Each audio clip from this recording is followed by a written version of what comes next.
insidious. Yes. Actually, by the way, a very, very interesting lecture. I followed it all the way through.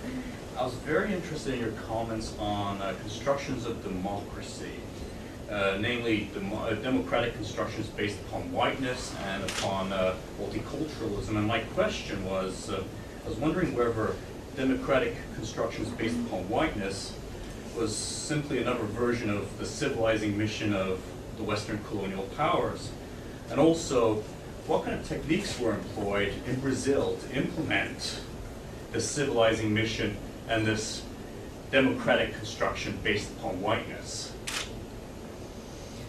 Well, this is a long, long, long history, because the racial intercourse began in colonial times, because Portuguese had no population, so they very fast they mixed with native. In the case of slaves also, but with the Indians. You know? And in the 18th century, Portugal stimulated the racial intermarriage with Indians, and they pay some amount of money to them to get married in order to have a Brazilian population, and to have, because it was very difficult to Portugal to maintain the territory. It was so vast and so unknown, and so it was impossible to without population. Was so they have in colonial times they have a public policy to increment that, and then when Republic came, well. We had a kind of mulatization of the population. Mulattoes had a better social position than black, so it was better to be a mulatto. Mixed. Huh? Mixed black and white. Yeah, mulatto is a mix of black and so. It's a long history, because in the 19th century, when the first biological theories came to Brazil, they started to denigrate this kind of mulattice. You know? This country cannot be a country with those mixture races. That's terrible, no? So Brazilian politicians said, "Oh, we just have everything is mixed. What we are going to do with that? We have to be a country. We have to be a republic. This is our population. We have blacks and mulattoes and a little bit of white people. We have to do something with that." So we struggled with that for decades, and then one intellectual was Gilberto Freire. He pushed the idea from race to culture. He said, no, Brazilian is not a mixed racial, it's a mixed mixed cultural country. So that became a big value for us. We are a mixed country. And because of that, we have the virtues of all races. So, and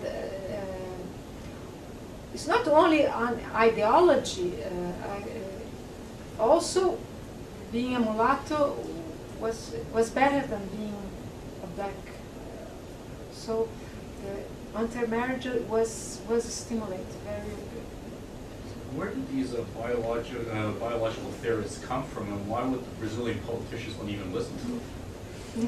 They listen to them. All the countries listen to them. They came from France,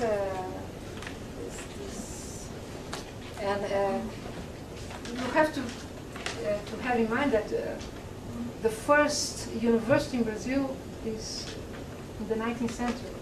We didn't have books, we didn't have universities.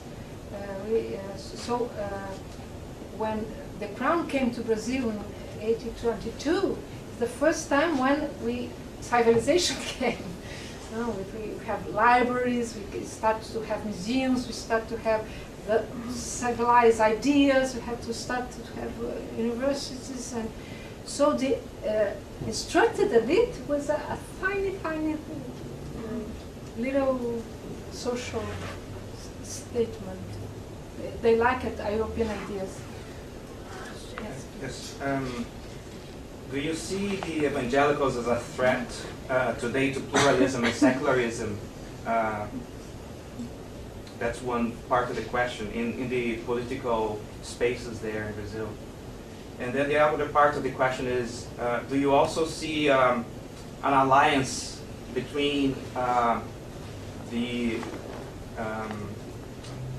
moral alliance between the evangelicals there in Brazil and perhaps the right? We saw the Brazilians, their politicians voting against a part of a slavery project of law.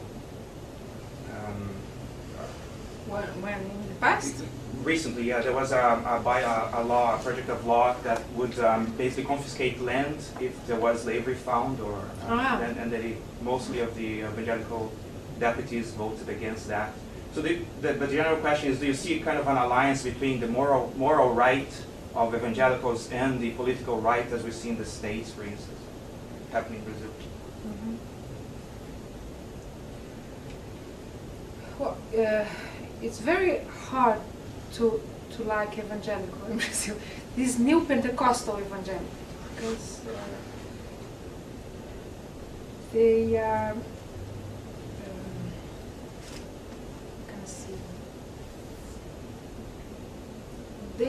They like money too much, and they go to ways that you see that they are very close to criminality in a sense. They go into prisons, they go in the favelas, and so and they are very effective in dealing with these spheres. So you never know in which side they are.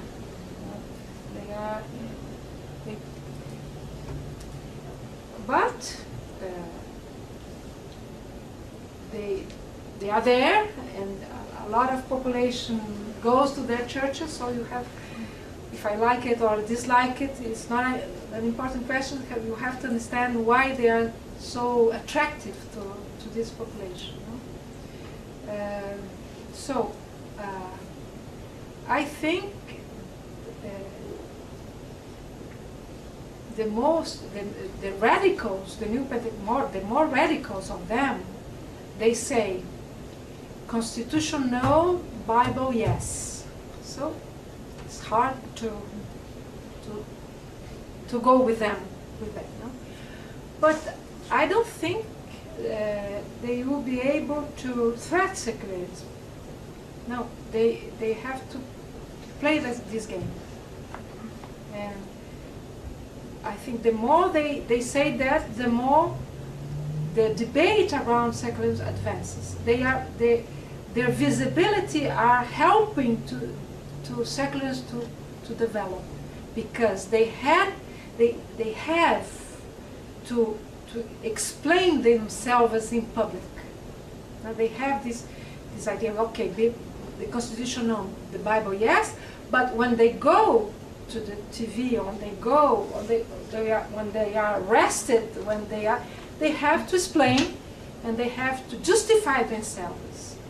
And for me, this is a movement of secularization, because the secularization is a kind of reflexive movement of what you think about something.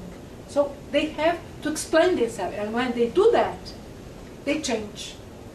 So they are not challenging secularism, they are helping the development of secularism. Their moral alliance are very fluid.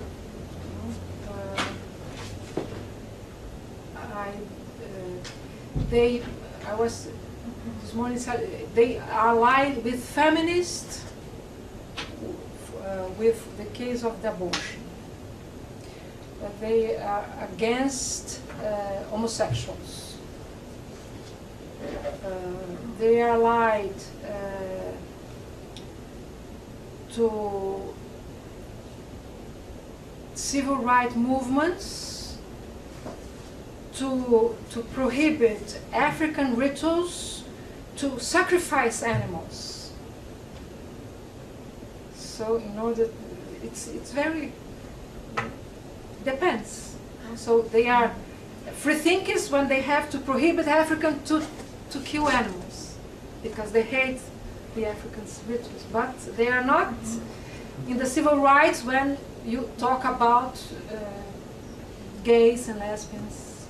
So you cannot put them in one, just in one side.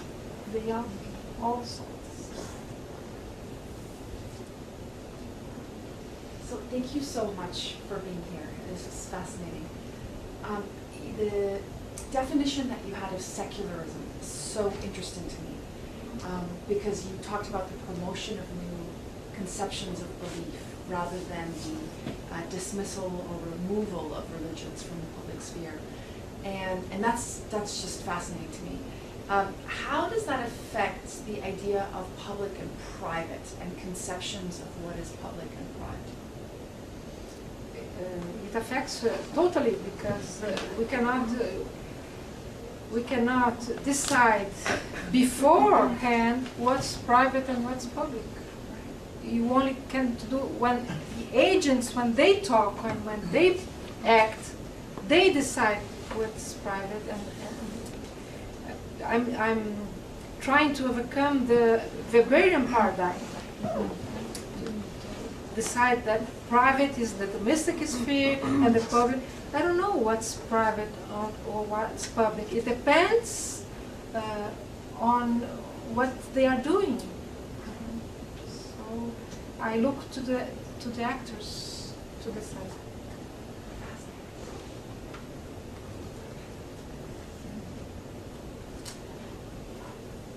I wonder, comparing the racial democracy to multiculturalism. I mean, that's maybe a very Canadian colored term, at least we speak here.